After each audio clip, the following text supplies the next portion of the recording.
not done. But, as sometimes happens, the legislature is still in session, so she can tell us what still might happen. So that's an added dimension. At the end of her presentation, we'll all have a chance to ask her questions, which is, of course, why we're here. So thank you very much, Amy, for coming tonight, and let's have a warm welcome. Thank you. Well, thanks for having me again. There was a little touch and go there. I appreciate everybody's flexibility because we weren't quite sure as of last week what the heck was going to happen at the Capitol. And I guess we're still really not sure what the heck's going to happen at the Capitol, but we have some movement. So this is my 30th year lobbying. So I think maybe 15 with the league now, or 10 with the league. So I should go back and double check that, but and look at Linda's history of the league. That'll tell me where I'm at with that. But I'm still an optimist, so I'm still hopeful that we can all get along and find policies that we can find common ground on. And you know, I think what gets the most coverage are those things that divide. I mean, that's what creates the 24-hour news cycle. That's what feeds our newspapers. But the majority of bills that pass in the legislature are you know, either unanimous or 1 or 2 votes against it. But budgets, things like education reform, and some of the more divisive issues that have come up in the past couple of years have really created a big divide between the House and the Senate. Was that me? And so it's been a really rough few years. You know, I've always said that divided government is always the easiest to work with because you can stop the crazy either on one end or the other. It's tough when you have those inter-family fights, and that's what's happening right now. You have Republicans controlling the governor's office, the House, and the Senate by wide majorities, and they still cannot come to agreement on fundamental things like the budget and where to spend those dollars. And that's what's drug session out for this last month. It has been about a month of just sending people home and gaveling in and out and waiting each other out.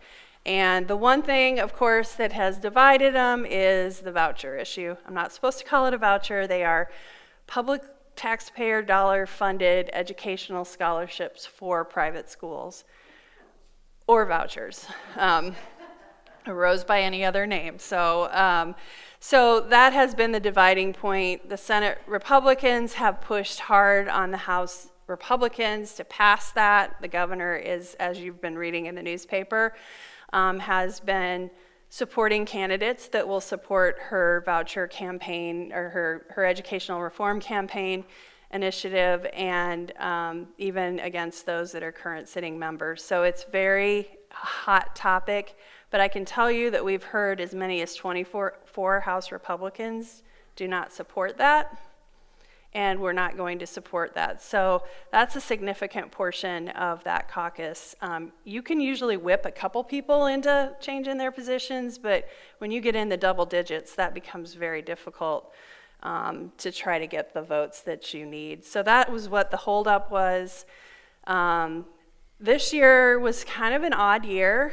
The House and the Senate budget subcommittees did not meet together. So some of the budget subcommittees didn't meet at all, but they definitely did not meet together, and I even talked to a couple chairs who I shall not name that said that they were told specifically by their leaders not to talk to each other. And so it became really difficult as a lobbyist to try to figure out where you're at with your clients, and particularly on funding related issues, that we still had some hope that maybe a penny increase in the state sales tax might happen to fund the natural resources, water quality, and do a lot of those initiatives that the league has long supported, increase REAP funding, all of that. When it came out from the governor's office, it was just a sort of a collection of all of the already additional local option sales taxes. I think that people continue to support that because it was a way to get dedicated funding.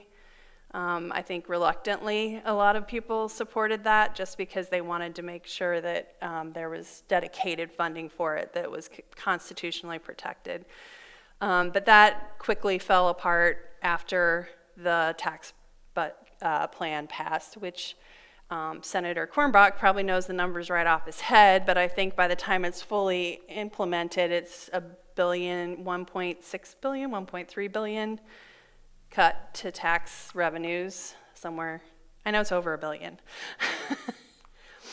More than we can afford. And so when you're looking at an $8 billion state budget and that amount of money, when you have a lot of built up needs, I do a lot of work in the Health and Human Services area, of course education. There are a lot of pent-up needs out there, and I think it was really concerning about these tax cuts and what that really meant to out years and the commitment of the state to be able to fund mental health, which it will be taking over all of the funding for local mental health and disability services this year. That's another $77 million in addition to what they've already committed, so $132 million I think is the total right now, but of course since the pandemic, we know that mental health needs have risen, particularly in the schools. And so there's a driving need that will likely create more demand for those services, which will create more demand for the dollars. Education got a 2.5% increase this year, but K-12 did. I don't track the regents that much, so I apologize. I don't know if they've gotten an increase or not, but I know that there has been quite a bit of concern of the underfunding of education, particularly given teacher burnout, everything that's happened, kids getting kids back in the classroom and engaged has been challenging. And so I think that all of those demands are going to have a really hard time in the next couple years as those revenues start to go down. The tax cuts are phased in, so they'll go down a little bit every year. So I think it's $250 million or something like that in the first year, and then starts to go down quickly to $500 million, and then you get that billion mark. Of course, it's hard to reverse tax cuts once you do them. So I think there's I know the human services, or as sometimes I'm lumped in, the do-gooder lobby is what some people call me, and I wear that with pride when I hear them call us the do-gooder lobby, but working with a lot of the groups that have those, need those funds, that's concerning. That said, I'm gonna try to frame some of the good things that happened this year, and I'll end with the budgets and talk to you about that. But the plan is we have budgets now. The only ones I heard last night, we have a Health and Human Service budget agreement, but we probably won't see that in language until Friday or maybe even Monday. I don't know about education. They're still working out the details. And then the big standings bill at the end where they throw in everything else that they didn't get somewhere else and didn't have a home in there. But I know that they have a deal. Their plan is to come in on Monday and Tuesday and work until the end. The House has a little rule that lets them set certain date debates, so they'll be doing that, is what I've heard. That's a rumor, but I've heard that they're going to use that rule, so they limit debate to a certain amount of time, and wherever you are at that time, all the other amendments are out of order, and you have to go to an immediate vote. Senate doesn't have that rule. Do you? Contrary on both counts. I don't know what the House rule is, but I believe that a valid amendment that's filed just gets voted on. It doesn't. Oh, that's right. You're right. That's correct. The Senate has that rule. They first used it against me in the Education Committee on allowable growth when they first took over, and then they used it the same year on the collective bargaining bill. Okay. We were debating that in the lobby yesterday. We didn't think the Senate had it, but neither one of us opened up our rule book to see and take a look. But yes, but you're right on that. They have to go to immediate vote on all of those. So they are hopeful to be done on Tuesday afternoon. I think they start to lose people after that again. But I wanted to go through a couple of the priorities and some of these are going to be like an asterisk. It could change because we still have a couple days left in session. But one of our top priority always is to promote easy access to voting, equitable voting, making sure every ballot is counted. There were companion bills filed this year in the House and the Senate by the state government chairs that would have continued to ratchet down on voting, they call it securing voting, but it's actually that would have required absentee voting to put your voter verification number down. It wouldn't be counted if you don't have your voter verification number. If you don't know your voter verification number, it's your driver's license or the number they give you if you don't have a driver's license, but people don't know it's their driver's license. So they might put their social security number down and then that would be not counted. Especially those absentees that come in really close to the deadline. You'll remember that we have to have those ballots in by the end of, received by the end of the voting day, election day. And if there's no time to call them to cure it, they just won't be counted. It also had some it had some other things about signatures and stuff like that. That I know that some of the county auditors wanted, but there was also a provision that,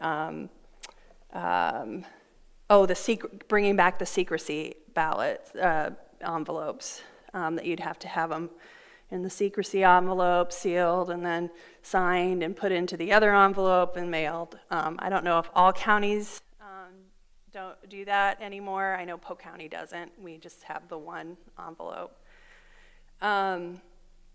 They also passed a bill, so that bill is not passed, it's just sitting on both calendars. So I don't know, it could show up somewhere. I'm kind of watching for it. They've been a little sneaky with their voting bills lately. They like to have them come out right on the day before the funnel. You know, you don't see the amendment, you don't have time to react to it. And so I'm guessing there might be some of that language in another bill somewhere, so I'm going to be watching for that. They also did pass the constitutional amendment. I think this is the first time it was passed to change the constitutional voting age because our Constitution reads 21, not 18. So it's corrective, but they did pass that this year. I think they have to pass it again one of the next 2 years before that goes forward. Actually, the legislature did pretty good on some of the transparency things related to access. The Senate continued to have subcommittee meetings online with participation online, which I have to give kudos to the Senate for doing that. You all know it's hard to take time off during the day, during the week to come to Des Moines and then maybe have a meeting delayed and then have to go home if you want to testify, or even if you just want to watch a subcommittee. You couldn't do that before the pandemic. In the House, you can do that. You can watch it, but you can't participate in a subcommittee. You can watch it, you can see what people are saying. I always encourage people in groups to listen because you all are great storytellers. You know how to frame your message, but there are a lot of groups that are nervous about talking to their legislators. They're not sure how to frame their issue, and I think it's really nice that people can watch a subcommittee meeting and see how other people present their ideas and issues and see the back and forth debate on it. It's also nice for people that have kids that maybe have to get them off to school in the morning and they can't go to an 8 o'clock subcommittee meeting. So I think I do want to give the Senate leadership kudos for continuing that process. I wish the House would do that too, but I think for at least the time being, there's a commitment to continue to have a lot of that online so that you can see what's happening directly. However, I'm going to keep pushing to try to get amendments that are in committee made public before they are able to debate them. Happened again yesterday. They're passing amendments with a number on them that aren't available to anybody except the legislature, and if you know a staff person, they'll give it to you. But the public does not have access to those amendments that are debated on in committee. They are not numbered until they get to the floor. So that's tough when you're trying to see what the impact's going to be. So a lot of the amendments that passed on budgets are online now, but that was a day later. So it's hard to communicate what's happening when you can't see what the language is. So we'll keep pushing on that. I'm not going to hold our breath. So when that happens, the amendment is in the bill and it's had no public comment on it. Correct. And it will be in the bill when it's voted on. So yesterday, I'll go through the yes. Or it could be, they could pass, there's two ways to do it. They can pass it out as a committee bill, and then the amendment would just becomes the bill. The amendment puts in the bill and it's redrafted. Or they could do it as a committee amendment, so the bill goes out as is, and then they have a committee amendment. And that's what they're doing now because it's a House bill. They can't change it except on the floor. So it'll be a committee amendment to that. And in the case of the budgets, it's strike after, so the amendment is actually the bill. It's hard because you're looking at one thing and another, and if they have a corrective amendment to that, you're trying to compare all three to see what changes are being made. But in the case of yesterday, they had a subcommittee of the whole because they have to have a subcommittee on the budgets, and they hadn't had that yet. So they made the whole committee a subcommittee. They talked about what was in the amendment and then asked the public if they had any comment. I mean, some people got up and said, well, I don't know what's in the amendment, but if it's what you're saying, we would like to see X, Y, or Z. It's hard to make comment on a bill in a subcommittee when you don't have the amendment. And for the benefit of people who don't speak legislate, a strike after amendment is an amendment that begins by saying, strike everything in the bill after the enacting clause, and then replace it with whatever. Yeah. Sorry, thank you, yeah. Yeah, so, right. So it just becomes the bill, yeah. So it's, in other words, it's substituting a different draft of the bill. Yeah. And usually there's not a lot of changes. Let's take the administration regulation budget. They decided not to do the House administrative regulation budget this year and just start their own. I went through that bill and it's almost identical with one major exception. The House had language on the carbon pipeline in it, and the utilities board and hearings and that, and the Senate didn't want to take it out. Well, they wanted to take it out, but they didn't want to have a vote on that, so they just started the bill on their own. So that one's got to go through the whole process. So it's hard sometimes because sometimes there's major differences, sometimes there's not. It is probably easier if you just know that that's the whole bill. You can read it without having to go back and forth in each line. But there were only 3 that the amendments they had even drafted, so all the rest were just voting out the House bill. What's likely to happen as between the House and the Senate in terms of the pipeline issue? I don't think anything's happening this year. And I don't think anything's happening on the bottle bill. I don't know that for certain. There could be some deal struck in the back. We are very, very, very close to having a deal. I think the votes are there for it. I don't honestly know really what the hang-up is. You talk to different people and there's a different assumption. They did hear a lot from the league. I don't think they quite got the transparency piece in that bill. They do raise the handling fee to 3 cents, which is really significant, and really gives some of the handler or the redemption centers some real resources to put the machinery in place and really expand their operations to handle volume, but that's not going to happen all at once. And their fear was, you're just doing this and then also giving people an out, like saying you don't have to do it if you have a restaurant. Well, every Hy-Vee has a restaurant. Casey's, I think, has the license that, I'm sorry. Sorry to those online. I have allergies this year, and I'm kind of got a scratchy throat. And so they could immediately get an exemption from having to take cans. There's also a mileage, they did listen on the mileage exemption. However, we really wanted to see in urban areas it be more of the minute So a 10-minute drive rather than a 10-mile drive. A 10-mile drive could be from the west side suburbs to the south to take back your cans. And for people that may not have access to reliable transportation, or geez, gas prices at $4 a gallon, I'm not sure the economics work out for me to want to actually take the cans back for a nickel if you're going to go, 15 miles, 30 round trip. Yeah, did they get it down to 10? 10 in urban, or if you have populations over 30,000, 15 if you have populations under 30,000. Well, at one point it was 20 miles. Yes.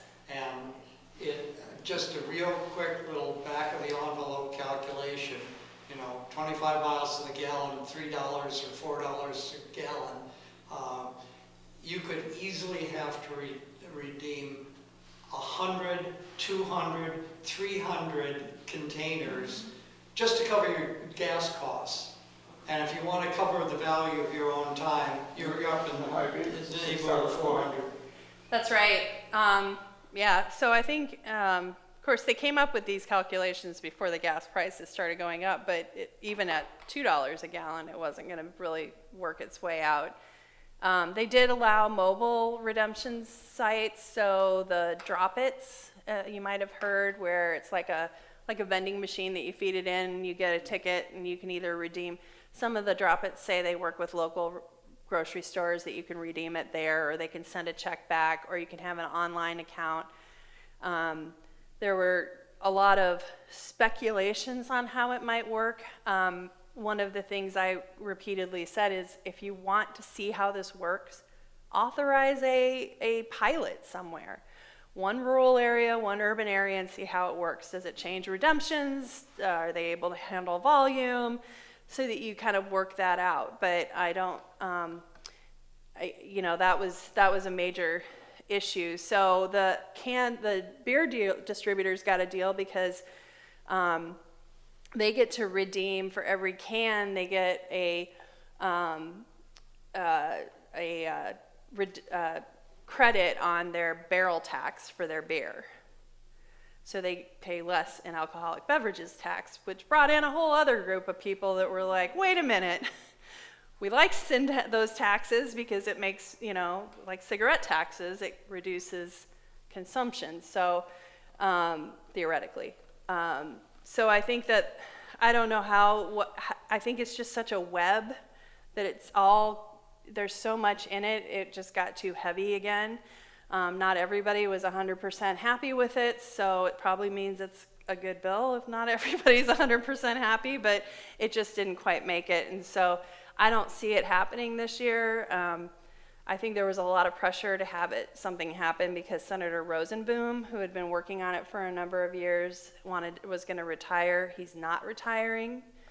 He's running again, and so I think the gift that a lot of people said to give Senator Rosenberg for all of his work to try to get that bill passed. But I don't think we're going to see any changes. The problem is we can't get any good changes done until we resolve the issue with the grocery stores. So that's kind of the catch-22 is we can't get it increased to a dime, so it is economical to return it. We can't get it added to all those other containers that weren't around when we set this up. So that's the problem that we're at right now. And the redemption centers want a slower ramp so that they can build up their capacity to be able to serve everybody when you dump the grocers off. So, yeah. Just a little context. The original bill was passed, I believe, in 78, implemented in 79. Since that time, the price of just about everything has tripled. That includes the price of beer and the price of soda pop. Beer a little less than triple, soda pop a little more than triple. So if you were going to adjust, the nickel would be 15 cents, maybe 17 cents, right? Mm-hmm. And yeah, you go from a penny down redemption to 3 cents. If you did that, I think the system would be just fine. The problem is, in my view, once you let the grocery stores out from under taking back empties, and nobody's gonna bring them back. You're not gonna see the redemption centers pop up instantly, and when people get away from the habit, that's the end of it. Yeah. The original bill that the Senate passed only made the 3-cent handling fee increase for redemption centers. They didn't make it for grocery stores, and a lot of rural grocery stores said, wait a minute, if you're gonna do 3 cents, we'll keep taking it because we want our people to come here, shop here, return their cans here. We would do it as a community service. So that was an interesting thing when you started to say that there's actual money available to make it worthwhile. I mean, let's face it, I can go buy shoes at my Hy-Vee in Grimes. I can buy, they have a Joe Fresh. I can go get clothing in there, but they don't want to take the redemption center, you know, the cans. Well, they will if it's worthwhile to them. You know, they don't want it in their stores. Well, they don't have their aisles online in the stores anymore. They're out, a lot of them have built their own little facility outside in their parking lot. They could have done that with cans. Well, they complain about the maintenance, the sanitary hazard. Then you turn around and see how many of the Hy-Vees have been cited for sanitary violation in their food preparation lately. Yeah. So I think go ahead, sorry. So was there any consensus that Casey's, Fairway, and Hy-Vee could establish redemption centers? Yep. Some of them said they would think about doing that. In fact, the minute, They combine their resources to do that. and it's not just them, it's also your Metro Waste in Polk County announced that they were gonna have their hazardous waste site in Grimes, their Grimes facility, and I think another one on the south side they were gonna convert to a redemption center too. So I think there's a lot of options there when you have money attached to it so that people can make the financial investment in the equipment and in the infrastructure to do it. They would do it. You got to give them a business case. I'm not an economics professor, so but I know well enough that if there's money to be made or in something, you can open up an industry. And I think that's a lot of what we talked about was these are people that are entrepreneurs out there, redemption centers that want to, build out into other community sites, and they can't do that if they can't make any money. You had a question? Well, what is reflective on my part is that we spend so much time talking about the bottle bill and not about mental health or the education or whatever. Bottle bill seems to be something you could chew on, and the others are so difficult, but look at how much time we've just spent on the bottle bill. Yeah, my next one is mental health. I was just going down our league list in the order that I had. I'm concerned that the bottle bill will just go away and we won't have anything. And then your Fairway, your Casey's, your Come and Go, your Hy-Vees, they've lost an opportunity to do community service in taking care of those. And we have to remind our friends and neighbors that who benefits by not returning. I don't know how, I got my MPA during the shutdown, the COVID shutdown, or MPP, public policy. And my professor, I wrote a paper on the bottle bill, because why wouldn't I? I know a lot about that since I've been working on it. But my professor said, what do you mean that the distributors keep the money? Doesn't the state keep the money? Mm-mm. And so they have an incentive to not have returns. They want to keep the system the same and not have the returns coming back because they get all the money. Is anybody made an estimate or a count on how much money that? You can't get that number. The earlier House version did have a requirement of reporting and auditing, and it would go through the state, so the money would go to the state and then go back out. So there was a recording of it. The distributors didn't like that, killed that. So now we can track anybody that gets the refund on their barrel tax, but that's only beer. And it's only for those that actually claim it, which I've heard several saying it's probably not worth our while to actually claim the refund because it would be more paperwork we'd have to do to get it. So I'm not sure you'd even get an accurate count on that. And that's why I think that bill failed on transparency. It just didn't have any mechanism in there to track it. And I've heard that it could be down to 30% is what some of the folks said. It will go away on its own if we don't do something about it, if we don't update it, because people are just gonna not take them back. I know how many people I've seen in my neighborhood just throwing them in the trash. How about mental health? Mental health. Well, actually, the House had a lot of proposals this year on mental health. I mean, we do know that they're going to take the funding over. The money's in the budget. I haven't seen it yet, but I'm told that it's going to be in there for the state, 100% state payment for mental health and disability services, so the regional services. But again, that those numbers are just a snapshot in time. As regions spend down their dollars, a lot of them have some fund balances sitting there. One had like 100% fund balance. When they spend those down, you're going to start to see where you really need the commitment, and that's where I worry if there will be any desire on the legislature to start adding more money to that. They did have, I believe it will pass, first time a mental health practitioner loan repayment program, so non-prescribing mental health professionals, social workers, behavioral health counselors, marriage and family therapists, psychologists would be able to get repayment on loans if they practice in a rural area. Of course, there's a shortage in urban areas too.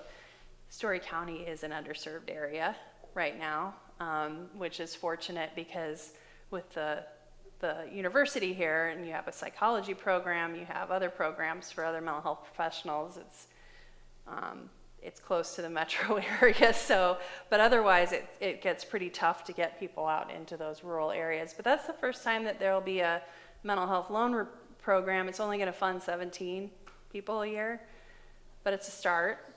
There's the governor's workforce bill, which is, I'm not sure I don't really call it a workforce bill because there wasn't any big really workforce initiatives in it, but it had increases in funding for some of the nursing programs and the doctors programs, and they converted one of the nursing programs to a grant, not a loan repayment. So even if you didn't have loans, you could access funds, get funds to practice in a rural area. They allowed part-time, so if you're working part-time in an urban area and part-time in a rural area, or you're retiring, you could do that. And then the House also passed a bill that established tiered rates for psychiatric tiered rates. So for people in inpatient settings, the more intense services you need, the higher they would pay for that, encouraging more placements outside of a hospital, basically, so you're not in the ER. The Senate has not taken that up, although I've heard it might be in the final agreements. Trying to think. There's a significant increase in the House budget for home and community-based services, almost $30 million total, to improve wages of direct care workers that are working in those home and community-based services, and home health reimbursements. So a lot of that is being viewed as kind of a down payment on what we need to do to increase community capacity as they close Glenwood. So there's a rationale for that, but it is some of the biggest increases I've seen. They're going to take 250 people off the intellectual disability waiver. So that allows people with intellectual disabilities to live in the community. There's 17,000 people on home and community-based waiver waiting lists in the state. What does that mean?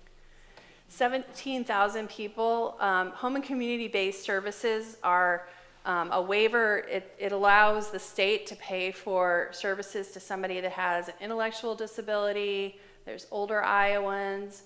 There's a mental health. There's a children's mental health waiver. I think we have 9 waivers, depending on what your diagnosis is, but it allows you to be served in the community instead of in an institution. So those are considered optional for states. It's kind of, a very confusing term, waiver. I've always, yeah. what are you waiving? You're waiving the requirement that you serve them in an institution and instead pay for the services in the community. Federal government needs to change that around. Institutions should be optional. Services in the community should be required. And there's been various times where the feds have had different bills proposed to do that, but it's expensive because then you have to pay for those. Not all states have to pay for them. They can design their package differently. So Iowa has traditionally had a pretty rich package of services to people that are getting served in the community. Not all states have done that. Not all states serve everyone. Some states have a developmental disability waiver. We don't have that here. So if you have a developmental disability but don't have an intellectual disability as well, so you might have MS or I'm trying to think or autism can be a developmental disability that doesn't have an intellectual disability diagnosis. You won't be eligible for Medicaid services unless you meet the sort of general income guidelines for the health services. So that allows you to be served on that in the community. There's very large waiting. Children's mental health waiting list is very large. There's the one issue of clearing the waiting list, and then there's the other issue of finding people in the community to provide services to 17,000 people. So, even if you cleared them all, where would they go? So I don't really see that anything huge has happened in developing capacity other than they're trying to get the wages of people up so that you can address the staff turnover that you're seeing in a lot of the places where they can't compete with McDonald's and Target. Is there not enough people to serve those There are not. at home? Okay. I was just with Link Associates in Des Moines today, and they said that they are very low on staffing right now. And and then when you get resurgences of COVID, then it's even tougher. But yeah, staffing is down everywhere in the state. Yep. So do you think that was taken into consideration when Glenwood was closed? Do you think the ability to find people to provide those services in the community, do you think that was taken into consideration when they decided to close? I do think Kelly Garcia, the DHS director, did take that into consideration and is taking that into consideration. She and Liz Matney are a really good team, and I don't think they took this lightly. I think they looked at the investment you'd have to make, infrastructure, staffing, and otherwise in that facility was so great that even looking at how to serve those 150 people, you could do it better, more efficiently, and maybe in a better way if you bumped up the capacity in the community, which means investing in it. So I think they're doing that right now. They're making an assessment of, one, you've got to find out where people want to go because you have to give them choice. That's one of the requirements of the Department of Justice, is that people are going to have to, we haven't seen the final settlement, I should say that, but we know that the Department of Justice says you need to give people choice. If you want to be served in an institution, there's still Woodward, and there will be spots open. You know that there are intermediate care facilities around the state that would offer a higher level of care if that's what people want. But where do you want to live? And then they're going to have to make those targeted investments depending on where people go. But that's 152 people. Some will be moved to Woodward, some will go into the community, and I know that there are a couple situations where I know somebody wants to go to the Iowa City area, and they're just going to have to find a way to use those funds to be able to invest in that capacity. But housing comes in. You know how housing, you're in a university area, housing costs are high. Des Moines, housing costs are super high. That's going to be a factor. Transportation, which communities have transportation, which communities have jobs if these people are available or able to work in the community. But right now they're finding out where they want to be they're finding out what their acuity is. So I know that I think it's the MCOs doing that. I'm not sure, but somebody's looking at what it would take to make to be able to serve that person in the community. And I think that's the other place you got to watch, is that they don't underdiagnose someone to keep the costs down. And that happens sometimes. That happens even if people who've been served for a while. All of a sudden, one day, somebody will come in and say, our company says we're doing this. They say you can't change that for a year. We can, but if people don't know that, so Yeah. that happens here in Ames. Yeah, I think I just think that's going to be an issue, but I've been doing this stuff for a long time, and I do feel like that you have a really good team in place at DHS right now to be able to make that happen. Yes? You're talking about funding all these mental health issues. Is that all state money, all federal money? What's the mix? It's state, but it's matched with federal dollars if it's Medicaid. So the regional dollars are not matched. So those would be all state dollars. There's some state dollars that go into children's mental health through the AEAs. But boy, I saw the AEAs got hit hard. I think they said that normally they get about $7 million in their standing appropriation reduced. That $17 million is what they said in committee yesterday. So, they provide all the special ed services. So I think I heard that right.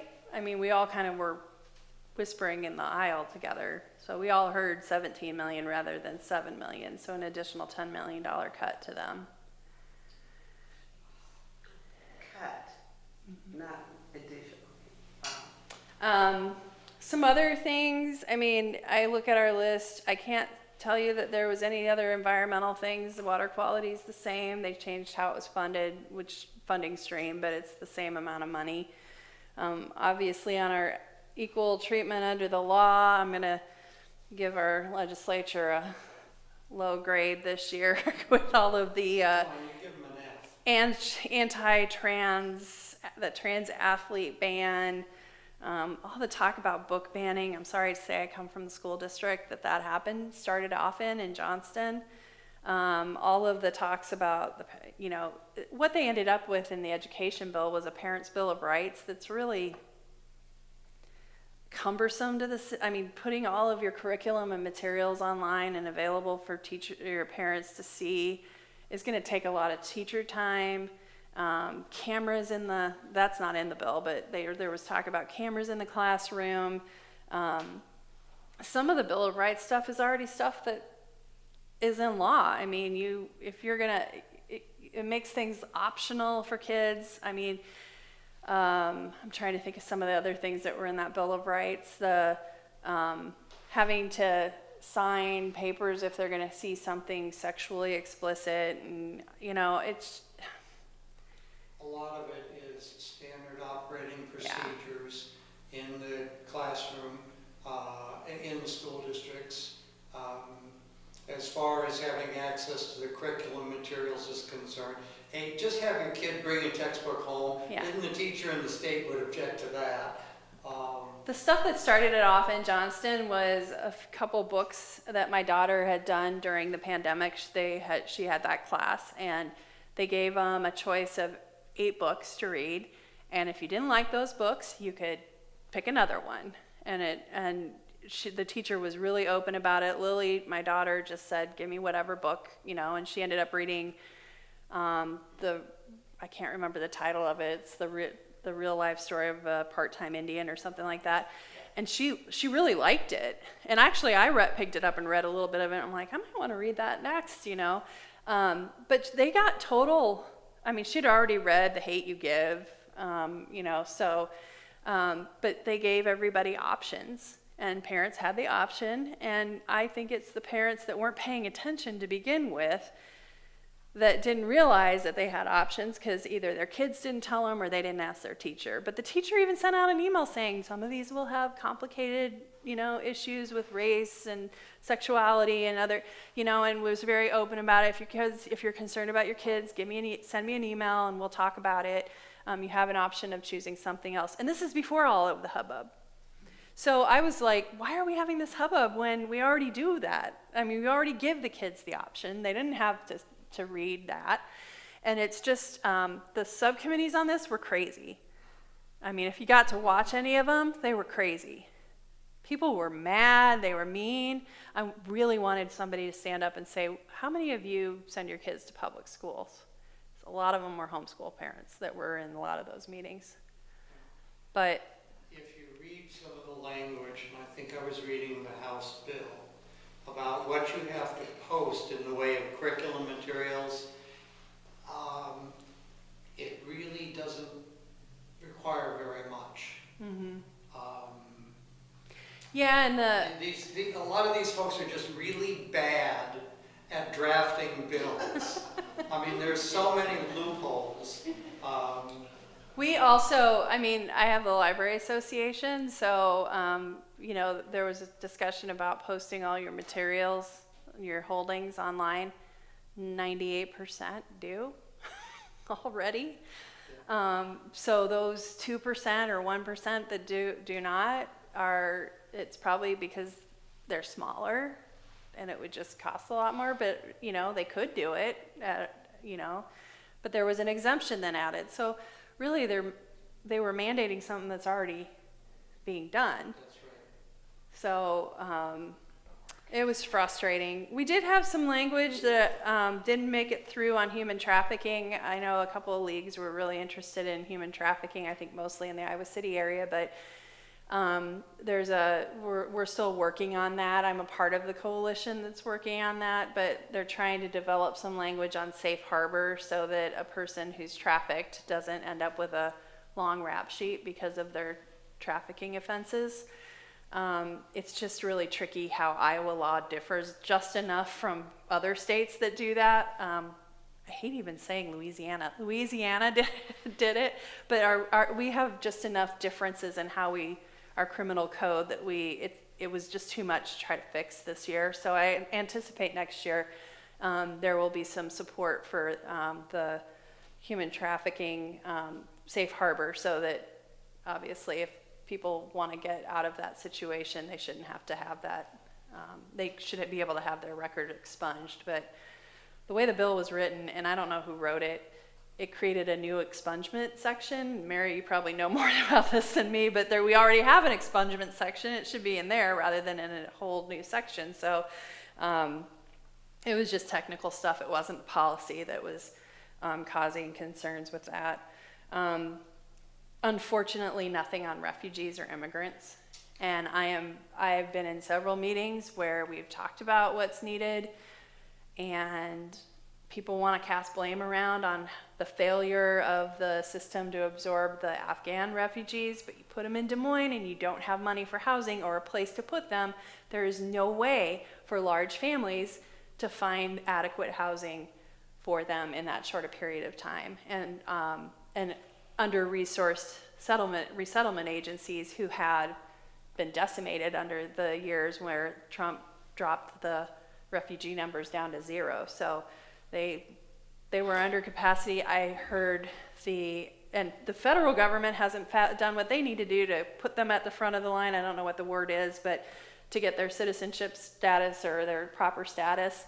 And so legal aid is just overwhelmed with that, and they're saying we can't even get there at the back of the line right now, and they won't even make it through by the time that they're supposed to have all their paperwork in. So it's a mess, and there's been 0 talk or funding or anything on that, and it's disappointing because I think we have a workforce shortage, and you have people that are willing to come in, work, but you have to give them what they need, the supports that they need with language supports, school supports.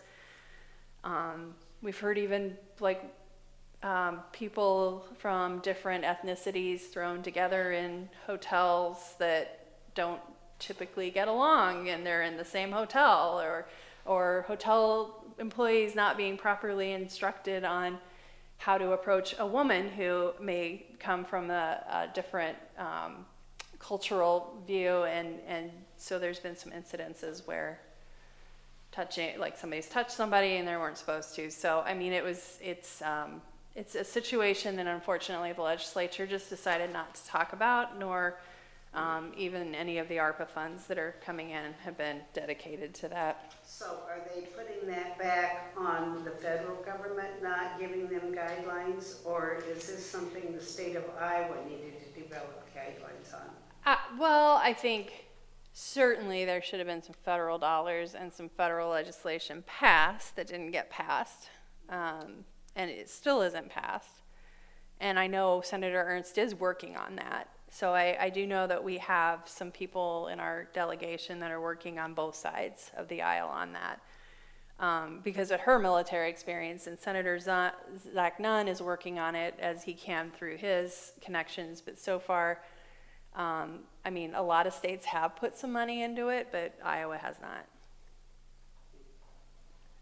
Other than what they kind of came with. So I know housing's the really, really big issue, and now when people start talking about Ukrainian refugees, it's starting to really scare people that are doing the work out there, that they don't have the capacity now, let alone if we start looking at additional. Not that it's nobody's debating whether we should do it, it's whether you have the resources and are able to do it.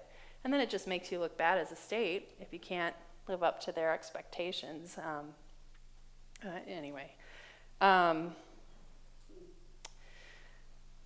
There was a bill out of the Senate that it was an odd mix. It had a postpartum expansion of Medicaid for 12 months. So the highest maternal mortality happens in that 12 months after birth. So it would extend out 12 months. Great. Support that. They added a grant program for what they're calling more options.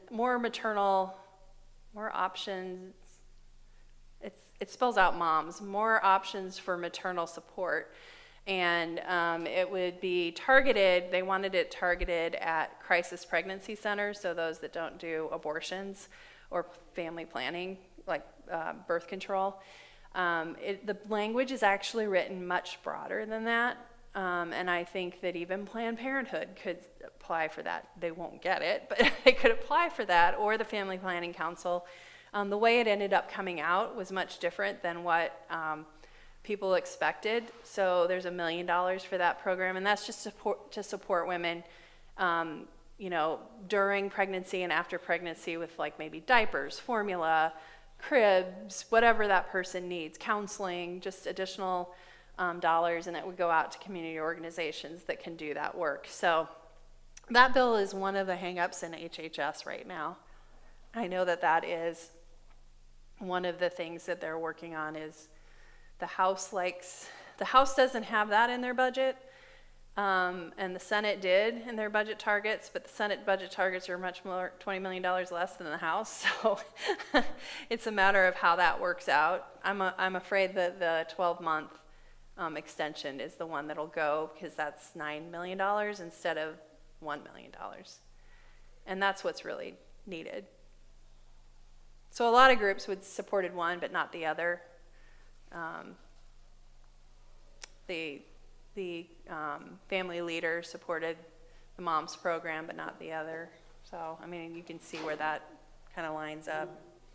Do you feel the governor will pull back the legislature after the Supreme Court ruling comes through? She has said she will. I don't know if she really will. The question in the middle is, what is the Iowa Supreme Court going to do? All right, what was it, 3 years ago, Mr. Justice Cady, while he was still alive, wrote a decision on, was it 24-hour waiting period bill? And his response was to write a much broader decision. in which he basically said there exists in the Iowa Constitution, in the state constitution, a woman's right to control her own body, a right to an abortion. Independent, and he was very clear that the Iowa standard is independent of whatever the federal government might or might not do. So as long as that decision stands, Iowa legislature can't do anything as long as the Supreme Court, doesn't reverse it. That's, from my point of view, the good news. The bad news is there's a case that's, I think, before them right now on a similar issue where they could, if they wanted to, do what the Supreme Court looks like they're likely to do. In other words, overturn a woman's right to choose, even from the state constitution. Yeah. If that happens, it's Katie bar the door. Yeah, I just had a conversation with the Planned Parenthood lobbyist yesterday about this, and she told me to go back and read the opinions because she doesn't think it'll get thrown out, but I don't know. I don't know, and I don't know that she really would call them back. She might, but you guys passed the constitutional amendment, right? The last year, abortion constitutional amending the Constitution to say you do not have the right to an abortion. So if that passes again in the next 2 years, it'll go out for a vote. Right. My guess is they don't want that happening because the polling all says that a significant majority of the population wants there to be a right to choose. So they don't really want. I don't think they really want to take that constitutional amendment to the ballot. Mm-hmm. They would rather have the state Supreme Court reverse their decision, which would be. I mean, when you make a major decision like that and then reverse it 3 years later, that undermines precedent, stare decisis, all those legal concepts. Yeah, so guess we're living in exciting times, right? I mean, it's... Well, the other thing that frustrates the hell out of me is that, what was it, 3 years ago when they decided, or more than 3, when they decided to quote-unquote defund Planned Parenthood, right? No public money ever goes to fund abortions in this state or nationally. It's the Hyde Amendment. So what they were defunding was the Planned Parenthood's ability to access federal family planning monies, all right? And the people supporting that bill said, oh, well, there will be other organizations come up. No, access to federal family planning monies went down 75%. And surprise, surprise, the next year abortions went up 25%, and the year after that, another 14%. These people who claim to be anti-abortion passed the most pro-abortion, not pro-choice, pro-abortion legislation that you could have possibly imagined. I would like to wish that someday we return to evidence-based lawmaking, where we actually consider the facts rather than the policy or the politics of a issue. But that's the situation we're in, and we're going through pendulum swings. And I don't think. I've always said, like I said at the beginning, I like to have a balance because I feel like most Iowans feel that way.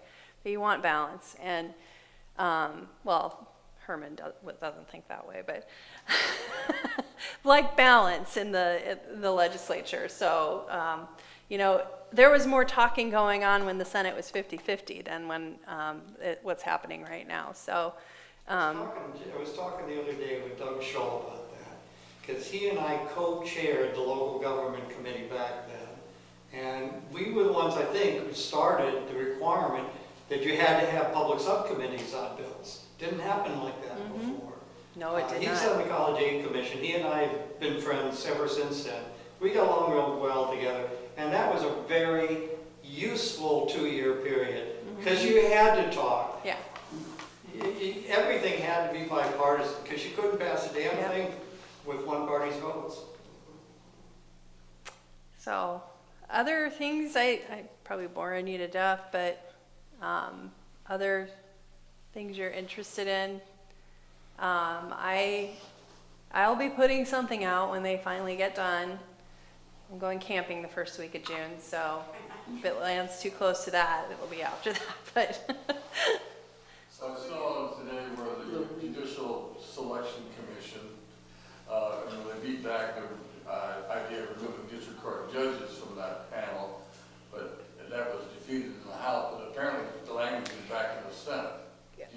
Yes, so I've heard that it's going in the Justice Bill. I haven't seen the amendment to that yet. And the Justice Budget Bill, and I have not seen the language on it yet, but it supposedly mirrors what they did with the State Judicial Nominating Commission. So you don't know of any secret pathway that this has got?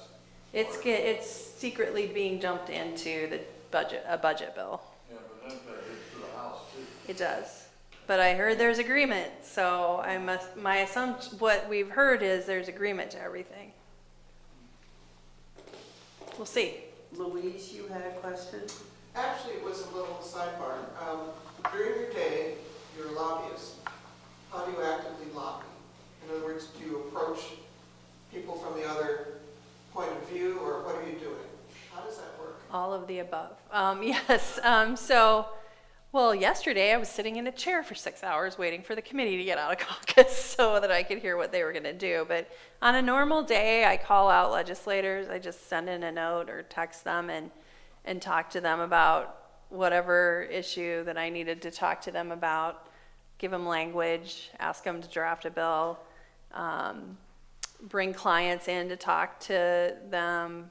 We send out communications when something happens. Legislators, regardless of their pre-election, will talk to you. Yeah, so I had my beginnings in my professional life in Democratic politics. So I worked on campaigns. My business partner, who also lobbies for the league, Craig Patterson, had his beginnings in Republican politics. He's an Arizona kid that was inspired by John McCain and ended up working for Nussel. And that's how he ended up showing up in Iowa. And then he married a Minnesota girl who was who was working for Dick Durbin. So they met over ethanol. They both were in a subcommittee or meeting on ethanol, and they fell in love. So ethanol brought them together, and he came to, they chose Iowa. A consumable variety. So, but yeah, so he lobbies Republicans and Democrats. I lobby Republicans and Democrats. I think I probably lobby Republicans more right now because they're in the majority. However, I don't forget the Democrats.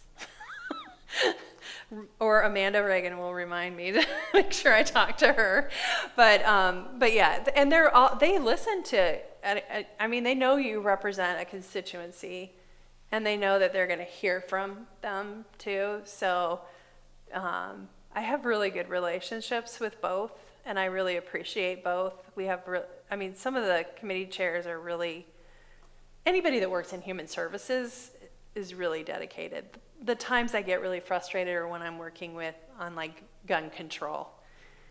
I will say Matt Winchittle has always given me as much time as I need to lobby him on gun control. He loves to talk about it, and he will engage me in a respectful debate. And you lose. But then there are others that just shut me down.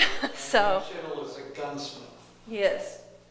Where is he from? Missouri Valley. That's what I thought. He's from my hometown. Yeah, I've sat and talked to him for hours about it, and he's always open and willing to talk to anybody, and I appreciate that.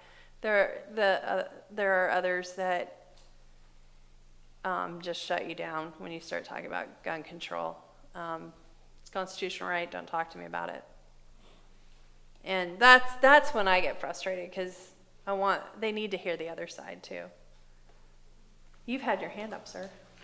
Yes, I wanted to talk about Kim Reynolds because the last letter I sent to her, it included a T-shirt that I'm somewhat of a nudist, and But I also talked about some of the things like the oath of office.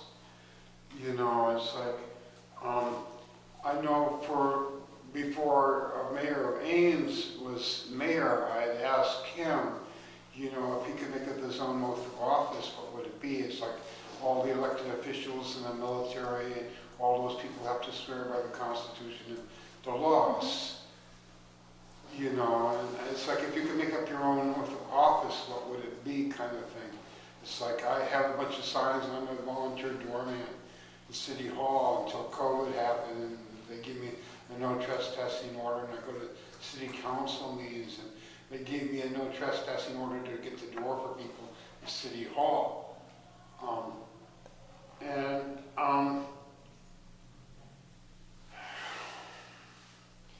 I don't know. I attend city council meetings and I've asked to speak at the end of the meeting. That may be the last person on the agenda.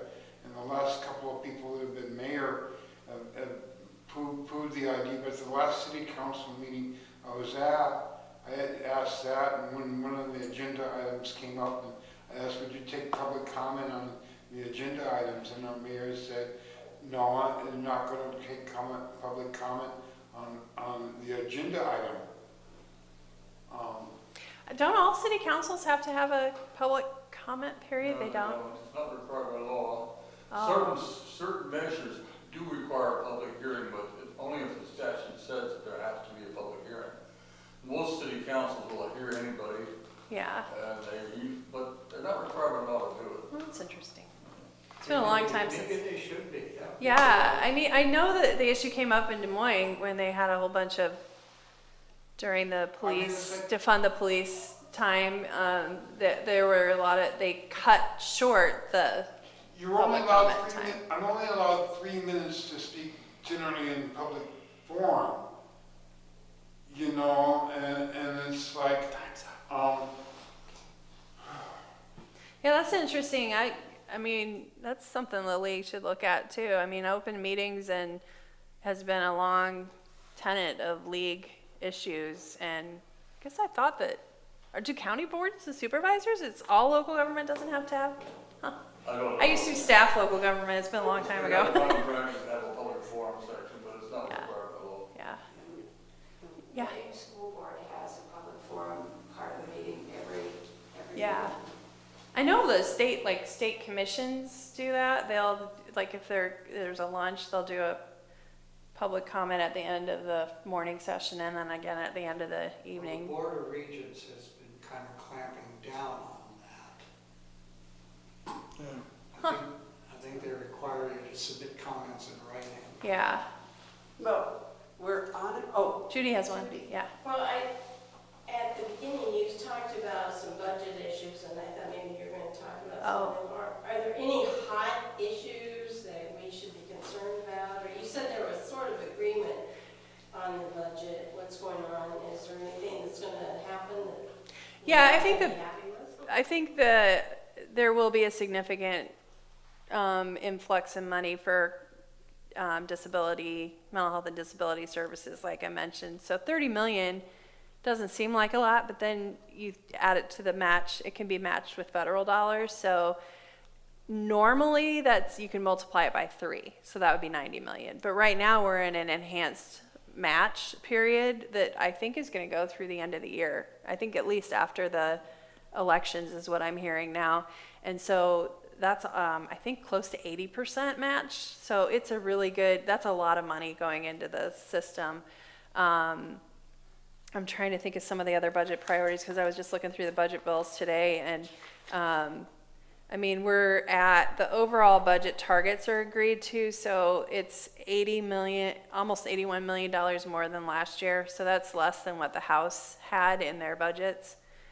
And education, it's not, I mean, it's $28 million below the House budget, but it's still $20 million more than last year. So I think, you know, a lot of the big budgets, I haven't seen the detail on yet where the money's going. I know that they've funded more judges. They increased the judges' salaries. I mentioned they cut the AEAs. there's not a lot in the justice system's budget, so unfortunately, there's not much in reform there. No more money for victim services. That's a really big issue because they're having a $30 million cut at the federal level because of COVID. And they've gotten a rejection from ARPA funds. So, well, not a rejection, it doesn't fit into anything yet. So there's still an opportunity that might come. But, you know, there's not a lot, not extra in childcare. They did last night offer employers a tax credit, but those are mainly the bigger companies that can afford to invest in the tax credit or the childcare center and then offer that to their employees. They get a tax credit. Well, that doesn't help some of the little mom and pop shops or people that are working the minimum wage jobs that aren't going to pay well enough to really support having a kid in childcare. So not much more going on in that area. I'm trying to think what else was in those. They put a lot of new money into tourism funding, a lot of money into regional sports authorities, tourism. Oh, they are going to fund a new Iowa Finance Authority housing program, renewable program. So it's $1.5 million. $1 million of that goes to Habitat for Humanity, but that's not going to go very far. So it's a start. Habitat just introduced a new program. They're going to be working at keeping people in their homes. Oh, okay. They're not going to be building, they're going to be revamping homes. I think that's great. There was a little bump for trails. That's the first time, I mean, a little $1 million bump for recreational trails, which Farm Bureau hasn't loved trails, so that was nice to see. They're not kicking rangers out of their state park homes until 2023. They're not putting the money in to fix them up. No, they're going to wait and give them another year before they have to vacate, so. Could I just Yep. add one other thing? 2 or 3 years down the line, I believe that the state is going to be facing a major fiscal crisis. They justified this tax cut this year because they have this huge surplus. Well, it's easy to add up the numbers from the federal pandemic assistance and also from the amounts that they have shortchanged education, not even keeping up with inflation, and to account for all of the budget surplus and a whole lot more. I mean, the last 2 years, the enhanced Medicaid match, $690 million it saved. That enhanced match will go away eventually, all right? So they're going to be spending down this surplus. At the same time, they're bringing down the tax revenue. And if we in fact go into a recession, like all the business reporters were talking about the last week, it's going to be a perfect storm. We are not going to be able to afford to provide even the most basic of services. I am very, very worried about that. You know, it used to be Republican orthodoxy. Oh no, you shouldn't finance ongoing programs with one-time money, but that's exactly what they're doing. And That is the argument in the Health and Human Services budget too. I think the Senate wants to use ARPA funds, which there's a segment of ARPA funds that can be matched with federal Medicaid dollars, and they've gotten the federal permission to do that. And so the House doesn't want to do that. Joel Fry, Representative Fry, who chairs that committee, doesn't want to use one-time funds because he knows then his budget's got a bigger hole in it once the enhanced match goes away, once people disenroll off of Medicaid, once all of this stuff happens, once we get out of, if we get out of the pandemic, you know, I mean, there's a big concern on his part to using, but apparently I think they are going to use some one-time funds in there to pay for these wage increases, which are very much a long-term. So I think we need, The Senate proposed a bill, didn't they, whether you had to make it a 60% vote to raise any taxes. yeah, there was a It bill. was scary. well, we need to wrap this up. She's been very generous with her time. Yes. Sorry. Thank Thank you.